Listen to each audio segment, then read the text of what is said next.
میرے انتہائی قابل احترام بزرگوں، دوستوں اور ساتھیوں، اللہ جل جلالہ و منوالہ کا یہ بڑا ہی فضل و کرم ہے کہ اس کریم ذات نے ہم تمام کو ساری محنت کے لیے قبول فرمایا،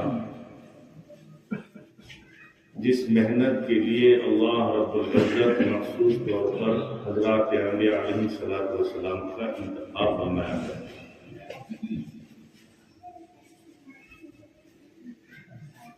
حضرات انبیاء علیہ السلام کی عبادت کا مقصد ہی اللہ کے دین کی محنت کا کرنا، اپنے دین کی محنت کے لیے اللہ تعالیٰ نے انبیاء کو ان کا انتخاب فرمایا۔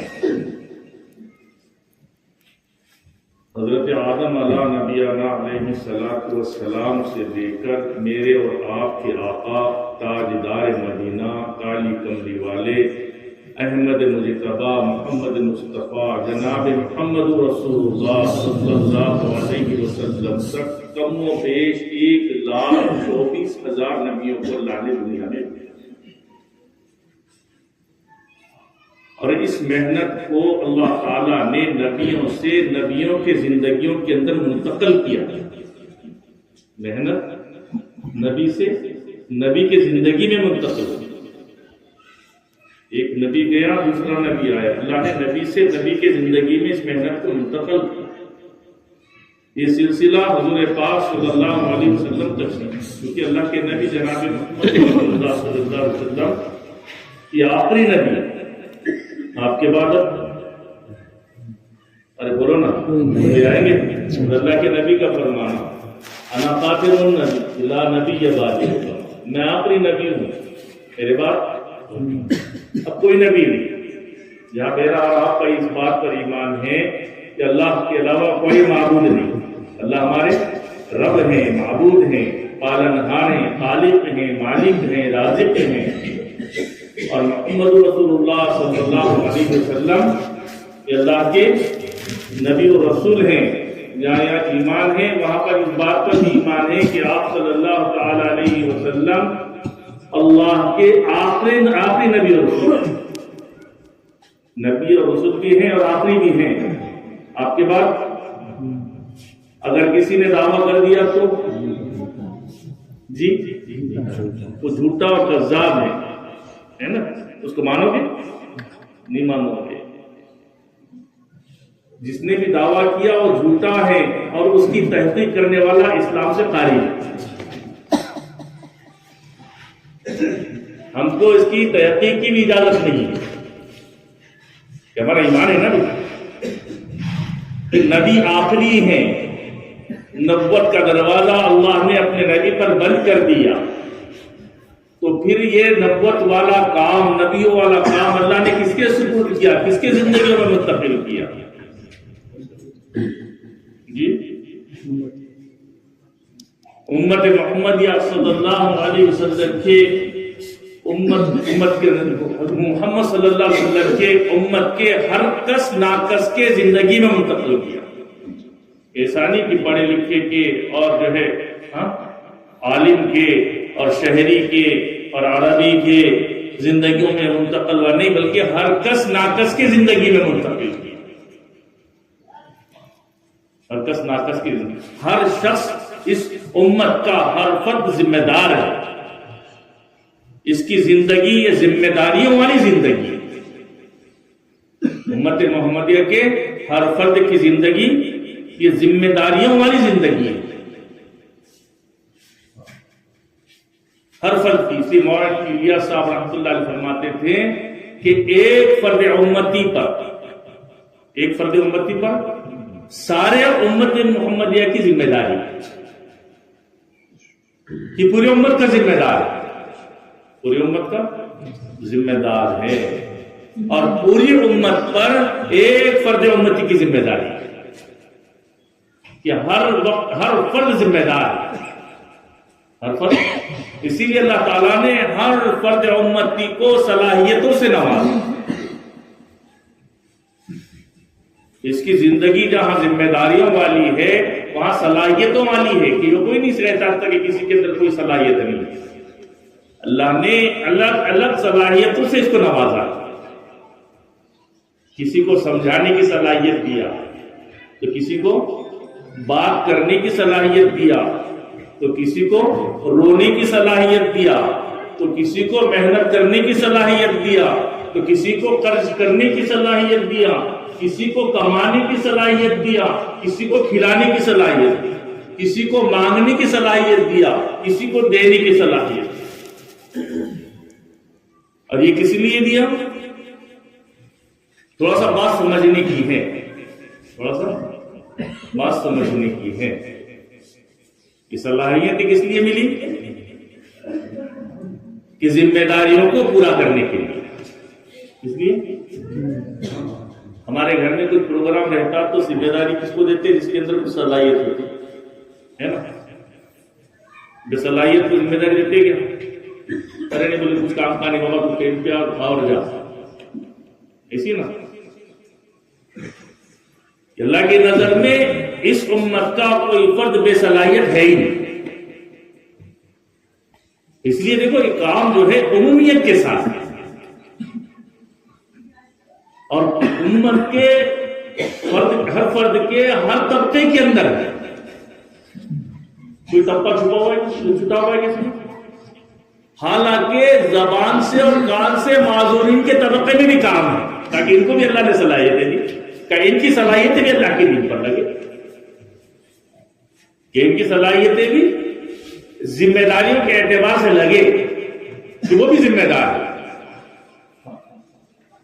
کہ مرد پر بھی ذمہ داری ہے اور مستورات پر بھی ذمہ داری ہے, کہ ان دونوں کے علاوہ جو بیچ کا طبقہ ہے ان پر بھی ذمہ داری ہے, ان پر بھی محنت ہونی نہیں ہو رہی, کیونکہ وہ بھی صلاحیتوں سے خالی نہیں, اللہ نے ان کو بھی صلاحیتیں دی. ان کو بھی ہم بولتے نا بھائی ہم کو کیا آتا, ہم دیہات کے ہیں, ہم کو سمجھ میں نہیں آتا کیسا کرنا. یاد رکھو اللہ تعالیٰ کسی کو اس کی طاقت سے زیادہ اور اس کی صلاحیت سے زیادہ اس پر بوجھ نہیں ڈالتا. کہ ذمہ داری سنبھال سکتے, اسی لیے تو اللہ نے جو ہے نا کہ ذمہ داری کا بوجھ ڈالا ہے, ذمہ داری کا.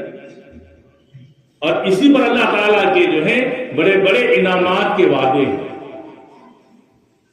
بڑے بڑے انعامات کے وعدے, اللہ تعالیٰ کی طرف سے اکرام کے وعدے. سب سے بڑا وعدہ تو اللہ تعالیٰ کا یہ ہے کہ اللہ تعالیٰ سب سے پہلے ان کے حالات کو دور کر دیں گے. کیا کریں گے؟ آج ہر ایک حالات سے پریشان ہے کہ نہیں؟ بولو ہے نہیں ہے. کیوں؟ کہ یہ حالات کسی اسباب کی طرف سے نہیں ہے, کسی سبب کی طرف سے نہیں, کسی مخلوق کی طرف سے نہیں. اس لیے کہ اللہ نے حالات کو اپنے کنٹرول میں رکھا ہے, حالات کو اپنے کنٹرول میں رکھا ہے. اسباب کو تو مخلوق کے حوالے کر دیے, بندوں کے حوالے کر دیے. کہ حالات اس وقت جو ہے دور ہوں گے جب یہ امت اپنی ذمہ داریوں کو پورا کرے گی. کیا کرے گی؟ ذمہ داریوں کو پورا کرے گی, اللہ کے حکم کو پورا کرے گی. یہ دعوت سب سے بڑا حکم ہے, یاد رکھو. دین کی محنت یہ سب سے بڑا حکم ہے. زندگی احکام والی ہو یہ اللہ کو مطلوب ہے, زندگی احکام والی ہو یہ اللہ کو مطلوب ہے. ہم سمجھتے ہیں نماز تو میں پڑھ رہا, روزہ تو میں رکھ رہا, زکات تو میں دے رہا. دیکھو یہ تو حکم بنیادی حکم ہے, اس کے بغیر تو مسلمان ہی نہیں, اس کے بغیر تو مسلمان ہی نہیں. یہ تو بنیادی حکم ہے, یہ تو اپنے اسلام کو, اپنے مسلمانیت کو بچانے کے لیے احکامات ہیں, یہ بنیادی ہے. جیسے دکان پر ایک نوکر کو رکھتے کہ نہیں رکھتے؟ ارے بولو نا, رکھتے نا. تو کیا کرتے؟ اب وہ بولے گا کہ میں جھاڑو مار رہا, میں دکان کھول رہا, میں سامان جما رہا, سسٹمیٹک پورا. ارے تو بنیادی کام ہے اس کے, بنیادی حقوق ہے اس کے. وہ نوکر ہے تو یہ تو کرنا ہی پڑے گا, اس کے بغیر تو نوکری نہیں اس کی, اس کے بغیر یہ تو بنیادی کام ہے. لیکن کوئی نوکری والے بھی گراہک کو میں نہیں دیکھوں گا، سامان اس کو میں نہیں بتاؤں گا، گراہک میں نہیں کروں گا، یہ تو ذمہ داری ہے اس کی، یہ نوکری یہ ذمہ داری ہے۔ ایسے نماز کا پڑھنا، روزے کا رکھنا، زکوٰۃ کا دینا، حج کا کرنا، یہ اسلام کے بنیادی احکام ہیں، اس کے بغیر تو یہ مسلمان نہیں۔ لیکن اصل احکام، اصل حکم اللہ کا یہ ہے کہ اللہ کے بندوں کو اللہ کی طرف دے، کہ اللہ کے گھروں کو آباد کرے، کہ اللہ کے بندوں کو اللہ کی طرف بلائے، اللہ کے گھر کو آباد کرے، لوگوں کو خیر کی طرف بلائے، یہ ذمہ داری ہے۔ اس ذمہ داری کے پورا کرنے پر اللہ تعالیٰ سب سے پہلے کیا کرے گا؟ بولو، حالات کو درست کرے گا۔ آج ہر ایک حالات سے دو چار ہے نہیں، ملکی حالات ہیں، مالی حالات ہیں، سببی حالات ہیں، گھریلو حالات ہیں، بیرونی حالات ہیں، ہر ایک کسی نہ کسی حال میں مبتلا ہے، ہر ایک کسی نہ کسی حال میں مبتلا ہے۔ یہ حالات تو اللہ کے کنٹرول میں ہیں۔ کہ پگار کیوں نہیں دے رہا سے؟ بولے گراہک سے ہی نہیں کر رہا، بولے جھاڑو تو مار دو نا، دکان صاف، بھائی اصل کام کیا ہے نا؟ سمجھ میں آئے نا بات؟ حالات اللہ کے کنٹرول میں ہیں۔ حالات کس کے کنٹرول میں؟ اسباب تو اللہ نے بندوں کو دے دیے، دوا بنانے والے کو، دوا کے جاننے والے کو شفا اس کے قدرت میں۔ وَإِذَا مَرِضْتُ فَهُوَ يَشْفِينِ، حضرت ابراہیم علیہ السلام کیا فرماتے؟ میرا اللہ تو وہ ہے جو بیماری بھی دیتا ہے، شفا بھی دیتا ہے۔